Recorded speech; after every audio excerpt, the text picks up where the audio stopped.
So TDM1, great drug. You presented great data several years ago, suggesting as a first-line agent. We all got really excited, and then MARIANNE came out. Yes. So what happened? It's a lesson to us all. So why don't we explain? We should probably explain what MARIANNE is. Right, phase 2 data. Right. So we should probably explain to everybody what MARIANNE was before we. So MARIANNE was a phase 3 randomized trial.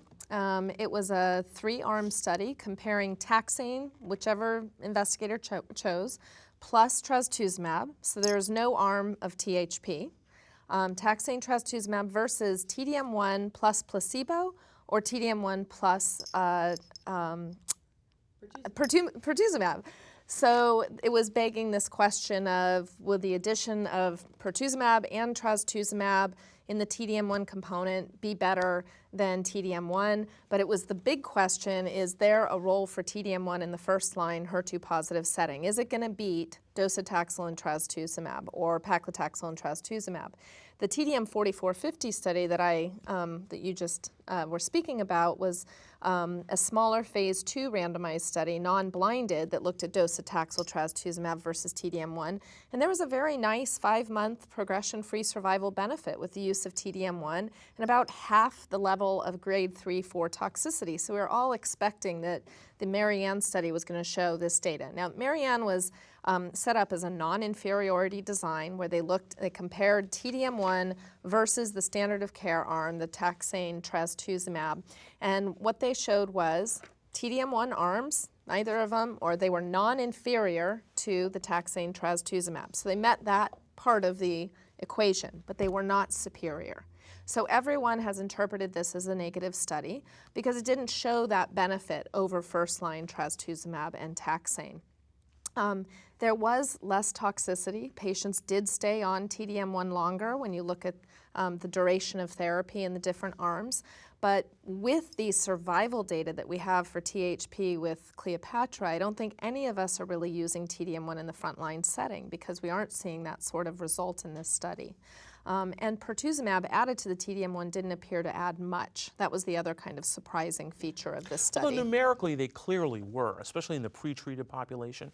When you look at the subsets, again, I know we're using subset analysis, and you can throw things at me if you want, and but the thing, seriously, when you look at the subset of the pretreated patients, there clearly were benefits.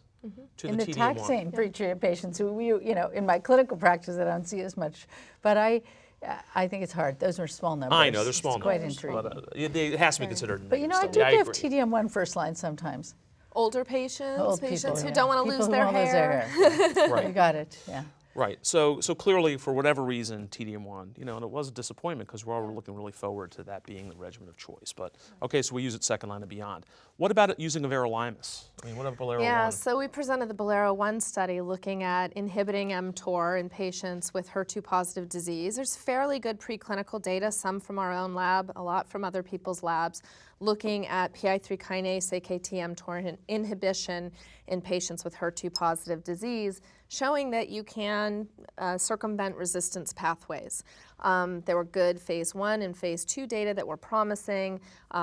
Ruth O'Regan presented and published second, third line data looking at everolimus with vinorelbine and trastuzumab with a 5-week benefit. Again, we get back to toxicity in the era where we have all these lesser toxic therapies. So we looked at paclitaxel trastuzumab with or without vinorelbine, 2-to-1 design, and there were 2 endpoints, primary endpoints. One was in the full population, progression-free survival, and the other one was in the patients who had ER-negative HER2-positive breast cancer. So for the full population, there was no benefit with the addition of everolimus.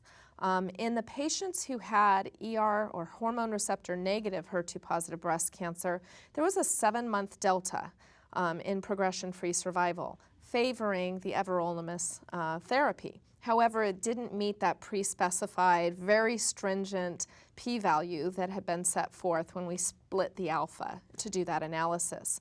And that was an analysis that was added before the study was unblinded, but well after it closed to enrollment, so it wasn't really powered to look at these two things.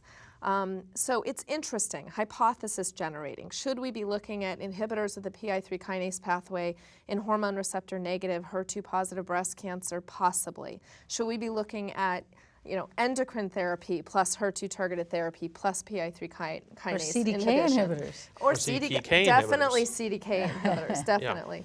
So it's not something we're using prime time, I don't think, in today's setting. Are you, any of you, using No, everolimus? no. Yeah.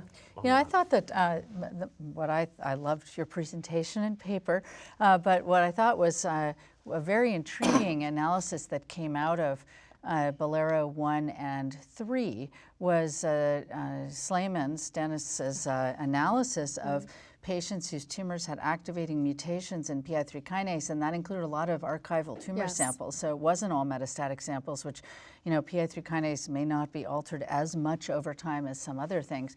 And what it suggested was that if the patients didn't have an activating mutation in the pathway, so that's not just looking at PI3 kinase, that's looking at anything that causes activation of the pathway, which is, I think, a critical part of where we need to be going and looking at these predictive markers.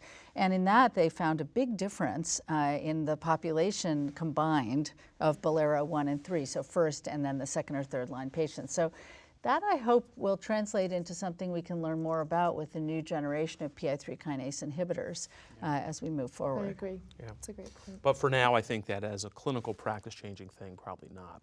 This is more unfortunate. It's just more to, kind of drive the next series of research projects forward. So before we end this